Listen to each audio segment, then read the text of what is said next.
안녕하세요. 오늘은 2004년 9번 문제 마지막 문제 해설, 2004년도 마지막 문제 해설 올려드리도록 할게요. 시계열 파트 문제가 9번에서 항상 나옵니다. 자, 일단 문제 한번 봐보도록 할게요. 주로 이제 LSE는 한국은행 대비를 하시기에는 시계열이 완벽하진 않아요. 즉, 뭐, 예를 들어 VAR 모형이라던가, 즉, 벡터 자기회귀 모형 같은 것들은 잘 안 나옵니다. 그리고 시계열 문제가 나오더라도 굉장히 개념적인 정도로만 나오기 때문에 만약에 한국은행 같이 좀 더 어려운 계량 능력을 요구하는 시험을 준비하신다면 여기에 만족하지 마시고 코펜하겐 대학교 등의 문제들을 한번 구해서 보시길 권합니다. 물론 또 제가 여력이 된다면 올릴 수 있도록 해 볼게요. 물론 지금 이제 LSE 올리는 것만으로도 많이 벅차긴 하지만 노력해 보도록 하겠습니다.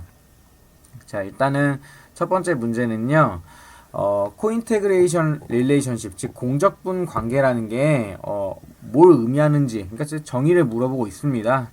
자, 그래서 이제 공적분 관계에 대해서 영어로 설명되어 있는데요. 자, 이렇게 되어 있네요. 이 오차항이 안정적으로 가정되는 관계래요. 근데 그 어떤 그냥 오차항이 안정적이다 이러면 좀 말이 웃기고요. 사실은 뭐냐면 그 불안정적 시계열 모형들이, 시계열 변수들이 두 개의 어떤 선형 조합이 있었을 때 걔네들의 오차항이 안정적이라는 말이거든요. 자, 근데 이런 말이 좀 영어로 써져 있으니까 어렵기 때문에 한글 해설을 잠깐 봐볼게요.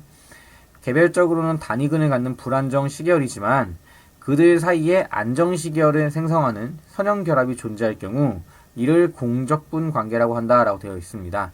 예를 들어 이제 뭐 이런 간단하게 말하면요. 이제 XT라는 애가 있고요. 그 다음에 YT라는 애가 있습니다. 얘네들이 서로 두 개가 어떤 애들이냐면 얘도 불안정 시계열이고 얘도 불안정 시계열이에요. 그럼 보통 그리고 불안정 시계열들 간에는 그 어떠한 그 보통은 허구적 핵이라고 해서 가성핵이라고 하죠. 그래서 이제 아무런 관련이 없음에도 불구하고 R스퀘어가 유의미한 것처럼 나타나는 그런 현상이 나타나거든요. 근데 이제 그런 얘기를 하기 앞서서 근데 얘네들은 어떠한 선형 조합을 했더니 이 선형 조합이 선형 조합을 이제 가졌을 때 그때 오차항이 안정 시계열을 가진다는 겁니다. 사실 지금 말로만 해서는 무슨 말인지 모를 테니까 밑에 이제 수식을 보면 더 이해가 될 거예요. 다만 공적분 관계라는 개념은 어쨌든 불안정 시계열들 간의 어떤 선형 조합을 했을 때 걔네들의 오차항이 안정 시계열의 모습을 띌 때 공적분 관계라고 합니다. 여러분들이 여기서 꼭 기억해야 될 거는요. 공적분 관계는 여기 써져 있지만요. 장기적인 균형 관계를 보인다라는 점. 이제 나중에 이제 이런 것들이 오차 수정항 모형, ECM 모형 같은 걸 할 때 굉장히 중요한 의미로서 다가오는데요. 뭐 LSE에서는 그거를 볼 뭐 일이 그렇게 없을 거지만 더 이제 심화된 공부를 하시는 분들한테는 이게 굉장히 중요한 의미를 갖고 있습니다. 자, 일단은 1번 뭐 이 정도 답이 이 정도로 써져 있으면 뭐 충분할 것 같아요. 넘어가도록 할게요. 자, 2번 같은 경우는요. 자, 그러면 공적분 관계를 공적분 관계가 있는지에 대해서 어떻게 테스트할 것이냐라는 거를 물어보고 있습니다. 즉, 공적분에 대한 검정을 물어보고 있어요. 자, 이거 이제 뭐 큐스터디라든가 좀 배우신 분들은 바로 이지 검정이다라는 거 아실 거예요. 자, 그런데 이제 영어로 일단 봐보면요. 이렇게 되어 있네요. 유닛 루트 테스트를 이용해서 이 스테이셔너리티, 뭐냐면 잔차항의 안정성을 단위근 검정하면 된다라고 되어 있어요. 자, 이렇게 보면 또 무슨 말인지 모를 수도 있어요. 자, 그런데 여기서 이제 이게 핵심입니다. 이제 아주 단순하게 나와 있는데요. 크리티컬 밸류가 이 일반적인 유닛 루트 테스트, 보통 뭐라고 하냐면 DF 테스트, 그쵸? 디키플러 테스트라고 부르는 일반적인 단위근 검정과의 크리티컬 밸류랑은 좀 다르다라고 되어 있어요. 자, 근데 이렇게만 써져 있으면 사실 무슨 말인지 모릅니다. 그래서 우리 밑에 거를 잠깐 더 참고를 제가 해볼게요. 자, 공적분을 검정하는 방법은요, 이제 이지 검정이라고 보통 해요. 그 다음에 이제, 이걸 수정한 게 이제 AEG 검정인데, 뭐, 여기에 대해서는 제가 자세하게 설명 안 할 거고요. 이지 검정만 잠깐 봐볼게요. 자, 공적분 검정은요, 잔차에 대한 단위근 검정으로 합니다. 아까 말했지만, 공적분 관계가 있을 때는요, 불안정 시계열이라는 일단 전제가 있어야 돼요. 그 각각 변수들이. 근데 걔네들이 어떠한 선형 조합을 했을 때 걔네들의 오차항이 안정적이라는 전제가 필요합니다. 근데 이제 그 오차항이 안정적이란 말은 오차항을 단위근 검정했을 때 단위근이 없다라고 나오면 될 거 아니에요. 그쵸? 자, 그래서 이제 단위근 검정할 건데요. 자, 어떻게 하냐? 자, 이렇게 yt는 베타 0 플러스 베타 1 xt 플러스 입실론 t라는 식이 있다고 쳐봅시다. 자, 당연히 여기 공적분에 관련된 얘기니까요. 얘도 불안정 시계열이고 얘도 불안정 시계열입니다. 그쵸? 자, 그랬는데요. 이쪽을요. 제가 지금 뭐냐면 만약에 여러분들 제가 지금 식을 쓰진 않겠지만 이 베타 0 플러스 베타 1 xt를 좌변으로 다 밀어 넣었다가 쳐볼게요. 그쵸? 제가 보여드릴까요? 얘를요. 이렇게 되겠네요. 그럼 좌변으로 밀어 넣으면요. 이렇게 되고 여기가 이제 빼기가 되겠죠? 빼기가. 여기 빼기를 여기서 갖고 올게요. 이렇게 되겠네요. 그쵸? 빼기가 되면은 이게 이제 는 입실론 t가 되겠죠? 이렇게. 자, 이게 바로 그겁니다. 불안정시 계열의 선형 조합을 했어요. 그쵸? 그랬더니 입실론 t가 나왔어요. 만약에 이 입실론 t가 바로 화이트 노이즈, 즉 안정적인 애라면요. 그쵸? 만약에 그렇게 되면요. 이게 이제 이때 바로 서로 간의 공적분 관계가 되는 겁니다. 그럼 이제 여러분들은 만약에 이게 진짜 안정적인 이 오차항이 안정적인지 검증하기 위해서 오차항에 대한 단위근 검정을 해야겠죠. 근데 오차항은 우리가 볼 수가 없으니까 잔차를 뽑아가지고 이 잔차를 가지고 단위근 검정을 하는 겁니다. 자, 그래서 여기서도 봐보면요. 실제로 어떻게 돌리고 있냐면, 그래서 회귀 모형을 실제로 돌렸어요. 그랬더니 이러한 결과가 나왔죠. 그쵸? 이러한 결과가 나오면 이걸 통해서 yi-y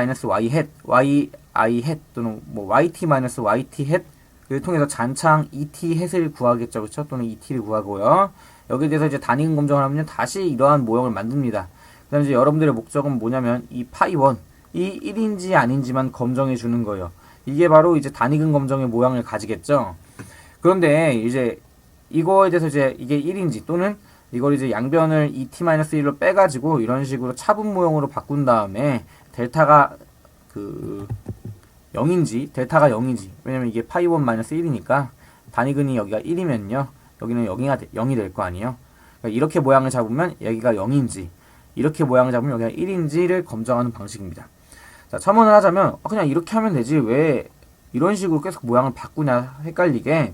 이건 왜냐면요. 이게 프로그램 중에 이뷰즈라는 프로그램은요. 이렇게 바꿔야지만 검정이 된다고 들었어요. 그래가지고 이제 가끔 책에는 이뷰즈를 이용하는 책들은 이런 식으로 이제 식을 쓰는 건데요. 어차피 뭐 얘나 동일한 말이기 때문에요. 편한 식으로 이제 받아들이시면 됩니다. 수험적으로는요. 자, 그래서 이제 이지 검정할 때 당연히 뭐 이렇게 해가지고 이거에 대한 이지 인계치 값을 저희는 지금 여기 보면요. 여기가 써져 있진 않네요. 제가 식을 갖고 오지 않아서요. 인계치 계산해보면 3.34가 나왔고요. 이거 가지고 이제 인계치를 잡는 겁니다. 자, 그런데 여러분들이 좀 특징적으로 생각해볼 게 잠깐 있어요. 단위근 검정이랑 뭐가 다르냐? 즉, 디키플러 검정이랑 뭐가 다르냐? 자, 단위근 검정은요, 보통 이렇게 해요. 모형 1, 모형 2, 케이스 1, 케이스 2, 케이스 3, 사실 이런 식으로 케이스 4라고 할 수 있는데요. 이거는 정확하게는. 자, 이런 식으로 이렇게 있는데, 여러분들이 주랬던 건 뭐냐면요. 요거에 대해서 단위근 검정을 했었어요. 자, 얘와, 그 다음에 얘의 차이가 뭘까요? 얘는요, 잔차항에 대한 단위근 검정이에요. 얘는요, 그냥 시계열 모형에 대해서 바로 단위근 검정을 한 거예요. 그쵸? 모양이 좀 다르죠? 그렇기 때문에 이게 디키플러의 검정이라면 얘는 오차항이기 때문에 또는 잔차항이기 때문에 분포가 좀 달라요. 그래서 그걸 찾아낸 사람이 이제 엥겔과 그랜저라고 생각하시면 됩니다. 그래서 이지 검정이라고 생각하시면 됩니다. 그러니까 이제 푸는 방식은 완벽하게 똑같지만 오차항에 대해서 단위근 검정을 하는 건 똑같은데요. 분포가 좀 다르기 때문에 이지 분포라는 걸 쓰는 겁니다. 여기서 또 그런 말이 나와 있잖아요. 단위근 검정을 하는 건 오차항에 있어서 단위근 검정을 하는 건 똑같지만 일반적인 유닛 루트 테스트와는 어떠한 그 크리티컬 밸류가 좀 다를 것이다 라고 얘기를 했습니다. 이런 것들을 인지하시면서 가시면 돼요. 한마디로 그냥 마음 편하게 말하면요. 그냥 이지 검정하면 된다. 이지 검정의 방법들은 여기 밑에 주르륵 써져 있으니까요. 한번 참고해 보시고요. 교과서에 더 잘 써져 있으니까요. 한번 보시도록 보세요. 자, 그 다음에요. 자, 3번 문제 봐보도록 할게요. XT랑 ZT는요, I1이래요. 각각 독립적인 I1이라고 되어 있네요. 그렇죠? 1차 적분되어 있다라고 되어 있죠. 자, 그 다음에요. WT는요, 스테이셔너리, 안정시계열이라고 되어 있네요. 그쵸? 자, YT는요, XT와 ZT 그리고 WT의 썸으로 이루어졌대요. 즉, 이거 밑에 식으로 쓰면요, 제가 만들어 놨는데 이렇게 된다는 거죠. 자, 그러더니 뭐라고 하냐면, 우리가 공적분 관계를 찾을 수 있는지 한번 물어보고 있어요. 이것도 그렇게 어렵진 않은데요. 자, 분명히 아까 전에 XT는요, I1이라 했어요. ZT는요, 또 I1이라 했어요. WT는요, 안정시계열이라 했어요. 그럼 얘를요, 좌변으로 넘겨버리면 식이 이렇게 바뀌죠? 그럼 이게 는 WT잖아요. 근데 WT는 뭐다? 안정시계열 또는 I0다. 그쵸? 그러니까 이게 바로 공적분 관계인 겁니다. 얘네들 간에. 이렇게 불안정시계열인 Y도 불안정시계열이에요. 왜냐면 불안정시계열의 선형조합이 되어 있기 때문에 얘도 I1, I1, 이런 선형조합이기 때문에 얘는 불안정시계열이에요. 그런데 이거를 이렇게 선형조합을 했더니 갑자기 안정시계열로 바뀌었어요. 이게 공적분 관계라는 겁니다. 즉 YT와 XT, ZT 간에는요 굉장히 이러한 장기적 관계가 존재한다는 걸 우리가 알 수 있어요. 자, 그 다음에 그래서 이제 공적분 관계 찾아라 하면 그냥 이게 끝이에요. 그쵸? 되게 쉽죠? 자, 물론 이게 이제 벡터로 나오기 시작하면 좀 복잡해지긴 하는데요. 이게 이제 공적분 관계고요. 그쵸? 자, 근데 제가 좀 이제 I1, I0 이런 게 또 당연히 알아야 된다고 생각하지만 모르시는 분들이 있을까봐 밑에 써놨습니다. 적분된 시계열 또는 이제 I 모식이 이렇게 써져 있는 것들은요. 자, 이런 말이에요. 한 번 차분되면 안정적으로 되면요. 이게 1차 적분되어 있다고 해요. 그쵸? I1이란 건 뭐냐면 단위근이 있어가지고 한 번 차분해주면 그러면 이제 안정시계열로 변화된다 이거예요. 만약에 두 번 차분을 해가지고 정상시계열이 되면요. 그때는 I2라고 합니다.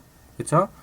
이런 것들 이제 아시겠죠? 즉, I0가 아닌 I1, I2 모두 다 불안정 시계열이라는 것도 일단 알고 계시면 좋을 것 같아요. 즉, 얘도 I1, 얘도 I1, 얘는 I0. 이렇게 서로 I1, I1, I0 이런 애들을 선형으로 이렇게 합하면요. 여기는 I1이 돼요, 분명히. 그런데 이렇게 다시 좀 조합을 바꿈으로써 I0로 바뀌었습니다. 그쵸? 불안정 시계열 간의 선형 조합이 안정 시계열이 되는 공적분 관계를 보여준다는 거 다시 한번 말씀드릴게요. 자, 그 다음에요. B번 같은 경우 봐볼게요. 자, B번은 아까 제가 말했던 가성회귀 또는 그 허구적 회귀의 모형을 지금 보여주고 있습니다. 자, 미리 말을 해드릴 테니까 한번 잠깐 봐볼게요. 그랜저와 뉴볼드가 찾아냈대요. 그 랜덤워크 간의 관계가 서로 독립적인 사실관계예요. 아무런 상관이 없는 관계인데도 걔네들을 이제 회귀 모형을 돌렸어요. one another. 서로 간에. Y는 XT. 이러고 이렇게 회귀 모형을 돌린 거예요. 사실 근데 Y랑 XT는 서로 간에 아무런 관련이 없음에도 불구하고 그냥 돌려버렸어요. 그럼 일반적으로는요, 당연히 R 스퀘어 값이 굉장히 낮게 나와야 되고요. 그 다음에 이제 X 앞에 붙어 있는 베타라는 개수가 거의 0에 가깝다라는 결론이 나와야 되는데, 그렇지 않다라는 거예요. 코이피션트 개수가 굉장히 유의하게 0과는 다르다. 즉, 베타 값이 0이 아니다. 라는 값이 나오고요. 그 다음에 또, 그런 경우에는요, 더비나슨 그 스태티스틱이요, 매우 낮은 경향이 좀 있대요. 그쵸? 자, 이런 상황을 뭐라고 하냐면 가성액이라고 해요. 제가 분명히 말했지만, 예를 들어 Y랑 X가 아무런 관련이 없어요. 이렇게 인디펜던트 해요. 그런데 회귀를 둘렀을 때 관련이 있는 것처럼, 그쵸? 개수값이 0이 아니라는 것처럼 나온다 이거예요. 이게 매우 특이한 불안정 시계열의 특징입니다. 그쵸? 자, 어찌됐건, 그리고 그런 현상을 가성회귀 또는 허구적 회귀라고 한다는 점. 이거를 이제 이 두 사람이 찾았나봐요. 자, 그럼 여기서 뭐라고 되어 있냐면요. 더비나슨 스태티스틱이 왜 굉장히 낮냐라고 되어 있어요. 자, 그럼 이제 제가 좀 수학적으로 한번 봐볼게요. 자, 여기 해설이 조금 잘 되어 있는데요. 이 해설만 읽어서 무슨 말인지 모르시는 분들도 분명히 있을 거예요. 잠깐 봐볼게요. 자, 우리가 아까 제가 말한 것처럼 YT랑 XT가 아무런 관련이 없다라는 전제가 이미 깔려 있어요. 지금 그쵸? 인디펜던틀리 하다라는 거 그쵸? 자, 그런데도 회귀 모형을 돌린 거예요. 자, 그렇다면 일반적으로 이 베타 1과 베타 2가 어떻게 돼야 돼요? 바로 0이 돼야 됩니다. 그쵸? 자, 그래서 이제 이 귀무가설이 차린 거겠죠? 이 전제에서 서로 독립이라 했었으니까. 그쵸? 자, 얘네들이 0이 돼야 되는데 이 귀무가설 하에서는요. 이 식은요. 이렇게 바뀌어요. YT는 UT 라고. 그쵸? 자, 그 다음에요. 제가 여기 써놨죠. 이렇게 YT는 UT라고. 자, 그런데 분명히 YT와 XT가 불안정 시계열이라고 분명히 말했습니다. 제가. 그쵸? 가성회귀의 문제는 불안정 시계열에서 나오기 때문에요. 자, 그래서 이제 얘가 UT가 I1이라고 해볼게요. 즉, 단위근이 존재해요. 그럼 단위근이 존재한다는 건 UT를 이렇게 바꿀 수 있다는 거겠죠? 그쵸? 이렇게 바꿀 수 있다라는 거니까 여러분들이 여기서 알 수 있는 건 뭐냐? 저 갑자기 헷갈리네요. 그래서 이제 UT가 바로 랜덤워크를 한다라는 점, 그쵸? 자, 랜덤워크를 하게 되면 어떻게 문제가 발생하냐면요, 자기 공분산 값이요, 자기 공분산 값이 그 0이 되게 돼버립니다, 그쵸? 여기서 봐보면요, 그래서 아니죠. 자기 공분산이 1이 되죠. 1이. UT와 UT-1 간의 자기 공분산이 1이 되죠. 로우 값이 여기가 1이 된다는 거예요. 여기가 바로 로우 값이잖아요. 그쵸? 자, 무슨 말이냐면, 저도 지금 갑자기 말하면서 꼬였는데, 자, 이렇게 생각하시면 될 것 같아요. 자, 여러분들이 UT는 로우 UT-1 플러스 입실론 T, 이게 이제 AR1 모형으로 많이 쓰잖아요. 근데 여기서는 로우가 몇인 거예요? 1인 거나 다름없는 거예요. 그 랜덤워크에서는. 그쵸? 자, 그러니까 여기서 우리가 알 수 있는 건 뭐냐? 이렇게 비무가설 하에서 로우 값이 자기 상관계수 값이 1이구나 라는 걸 알 수 있습니다. 근데 그게 도대체 D값과 무슨 관련이냐? 우리는 식을 통해서 이걸 알고 있습니다. D는 E-로우 햇이라는 걸 알 수 있어요. 자, 그런데 여기 로우 값이 이 UT 앞에 붙어 있는 개수라 했었죠? 자, 그러니까 여기가 1에 가까워지면 어떻게 되겠어요? D값은 0에 가까워지겠죠? 그쵸? 기억나시죠? 자, 그러니까 D값이 매우 낮게 나타난다 이거예요. 이해되시죠? 자, 이거 이제 앞에 제가 이제 더비나 쓴 뒤통계량 개념 쓴 건데요. 이거만 보시면 돼요. 로우 값이 1에 가까워지면 D 값은 거의 0에 가까워지는구나. 그쵸? 로우 값이 왜 1이 나왔냐? 이쪽에 얘가 불안정 시결인데 YT와 XT가 아무런 관련이 없었다. 그래서 사실은 베타1과 베타2가 0이 나와야 했다. 그런데 가성회기 상황에서는 0이 안 나왔다. 그럼 이게 왜 그러냐? 이거 값이 얘네들이 0이라고 실제로 했으면 YT는 UT인데 이게 불안정 시결이라 했으니까 이렇게 I1이라 하면은 단위근이 있지 않냐. 자, 그럼 여기 로우 값이 1이니까 D 값이 매우 낮아가지고 막 이상한 이런 얘기를 하고 있는 거예요. 자, 다시 한번 정리해 볼게요. 자, 로우가 1이니까 넣으면은 D 값이 굉장히 낮게 나온다. 자, 그래서 자, 낮은 더비너슨 스태티스틱의 이유는 뭐다?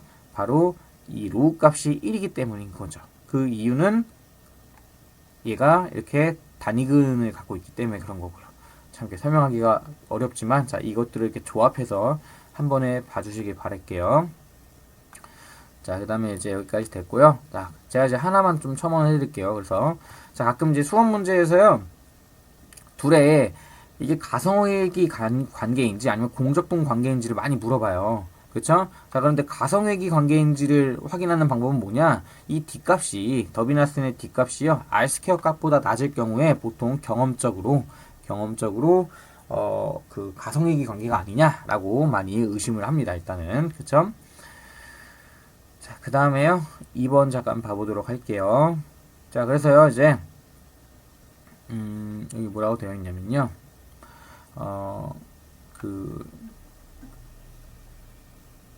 first difference, 즉 1차 차분을 해가지고 이제 회기를 돌렸대요. 우리가 이렇게 모형을 돌린 게 아니라요, 1차 차분을 하면 이렇게 되겠죠, 그쵸? 1차 차분을 해가지고 모형을 돌렸을 때요, 그러니까 이게 이제 수준 모형이라고 하는 거예요. 수준 모형. 이거를 이제 그쵸, 차분을 해버리면 이제 절대적인 양이 아니라 증가량이기 때문에 수준이라고 말을 하기도 하거든요. 자, 어찌됐건 간에 얘네들의 관계가요, 요러한 식이 아니라 요러한 식으로 바뀌겠죠. 자, YT가 I1이니까 이렇게 차분을 하게 되면요, 이거는 뭐가 되겠어요? 안정시결이 되겠죠. XT도요, I1이었기 때문에 얘를 차분하면요, 얘도 안정시결이 되겠죠. I0가 된다는 거예요. 그러면 이러한 관계 속에서 안정시결 간에는 서로 관련이 없으면, 아까 전제를 계속 잊으면 안 돼요. 얘네 YT와 XT는 서로 관련이 없다고 했었잖아요. 그럼 이 베타2는 당연히 뭐가 나오겠어요? 당연히 일단 0이 나오겠죠. 그쵸? 자, 그 다음에 이제 여기서 이제 뭐 그런 것들을 유추할 수 있고요. 그러니까 차분을 했으니까 가성회기 현상은 사라지게 됩니다. 그쵸? 자, 문제가 뭘 물어보고 있냐면요.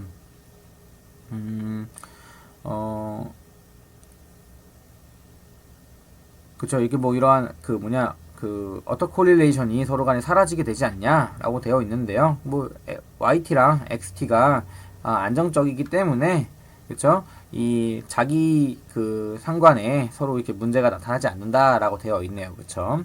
자, 뭐 이것도 충분히 안정화했으니까 가성회기 문제가 일어나지 않는다. 그러니까 아까 전에 여기 자기상관계 수인 로우 값이 1이어가지고 매우 큰 양의 자기상관이 나타나서 D 값이 낮았었는데 이렇게 모형을 바꿨을 때는 그러한 일이 일어나지 않을 것이다 라고 얘기할 수 있겠네요. 자, 그 다음에 3번도 더 쉬운데요. 자, 이렇게 바꾸면요, 제가 여기서 말했지만 안정시계열 관계니까 당연히 얘와 얘는 아무런 관계가 없는 애라는 전제가 깔려 있으면요, 이 베타2 값은 뭐가 되겠어요? 0이 되겠죠. 그거를 3번에서 물어보고 있습니다.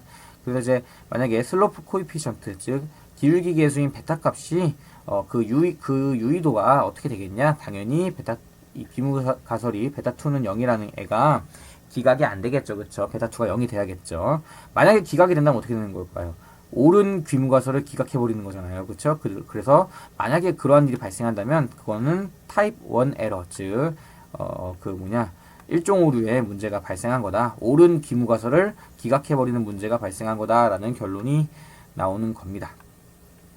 자, 여기까지 왔네요. 제가 좀 말하면서 조금 버벅거린 부분이 있는데 영어 때문에 그래요. 영어 때문에. 자, 하여튼 이해되실 거라 생각하고요. 오늘은 여기까지 하겠습니다. 감사합니다.